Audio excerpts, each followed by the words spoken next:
네, 안녕하세요.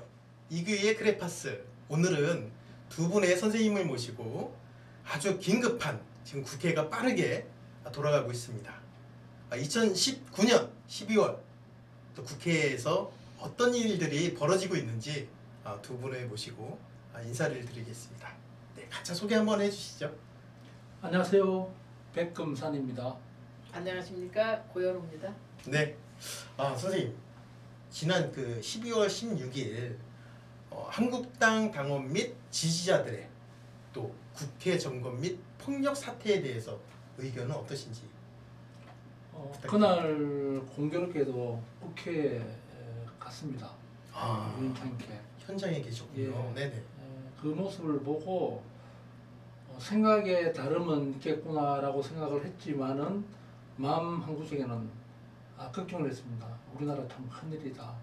그래서 제가 태어나지는 않았지만은 해방 후 신탁과 반탁의 모습을 보는 듯한 그런 모습이었습니다.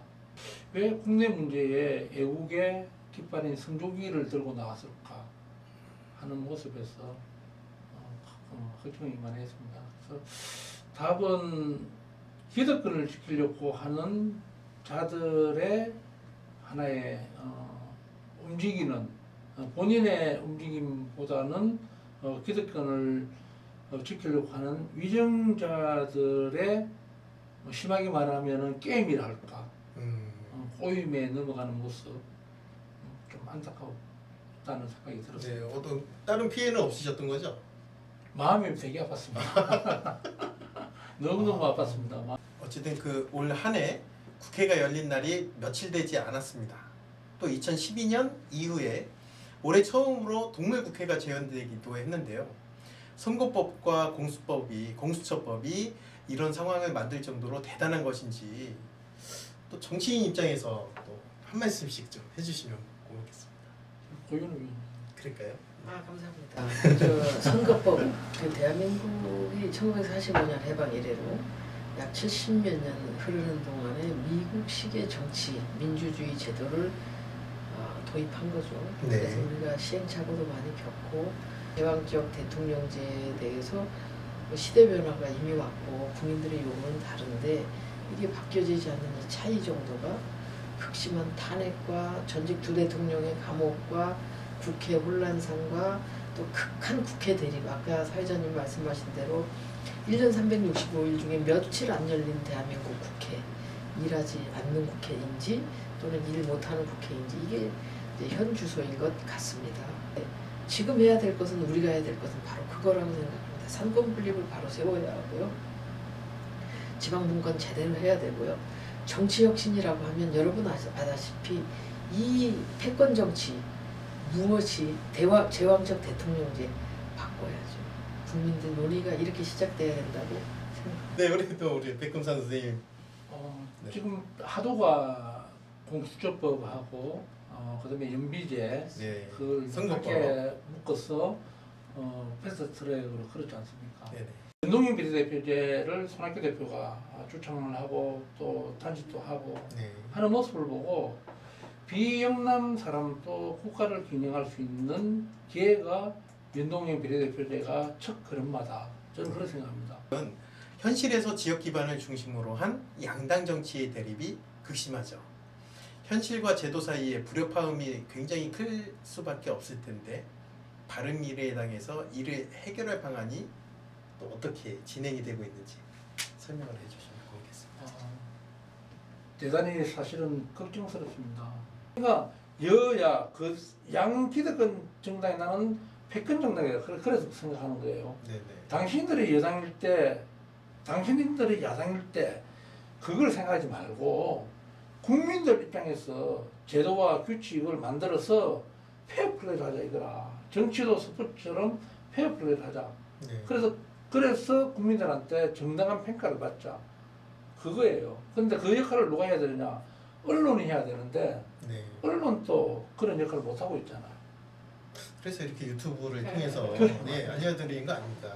네. 네, 근데요 이렇게 하고 싶은 말씀이 너무 많으신데 너무 젊잖아요. 그러니까 좀 더 오늘 처음이라서 네. 좀 첫인상이 중요하니까. 그렇군요. 우리 네 고현호 선생님. 네, 해방 이후 얘기 두 번째 하는데요. 네네. 70여 년이 흐른 세월 동안 사회도 많이 바뀌었고 인물도 다 바뀌었습니다. 그다음에 세계적인 조류도 다 바뀌었죠. 그런데 우리는 주어진 그 헌법, 그 미국 민주주의를 주어진 건데 그거에 대한 그 시행착오도 많이 겪었지만 어쨌거나 형식상은 엄격한 대한민국 민주공화국이니까요. 헌법이 기초해서.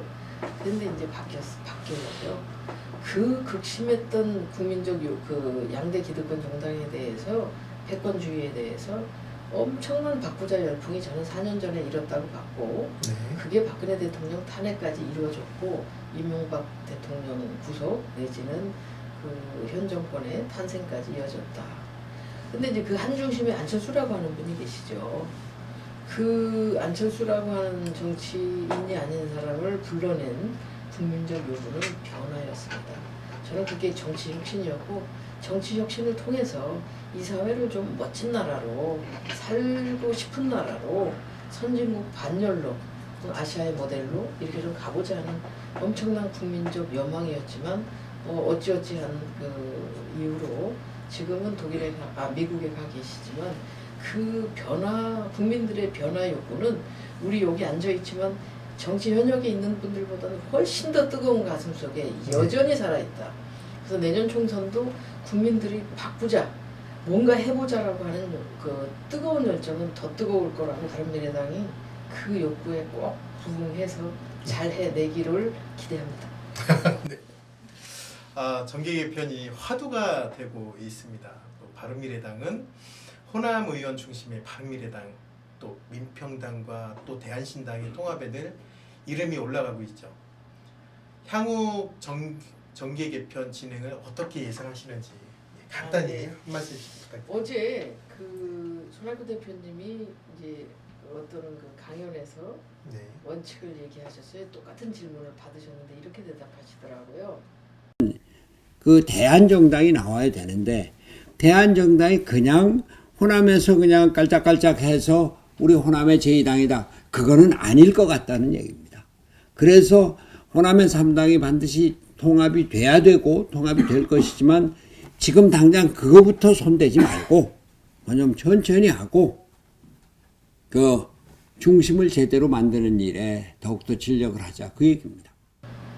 첫째, 그 지금 이제 호남 의원님들, 그러니까 대한신당, 민평당, 바른미래당이 합쳐야 되지 않느냐 이런 질문을 어떤 분이 하셨습니다. 그랬더니 맞다.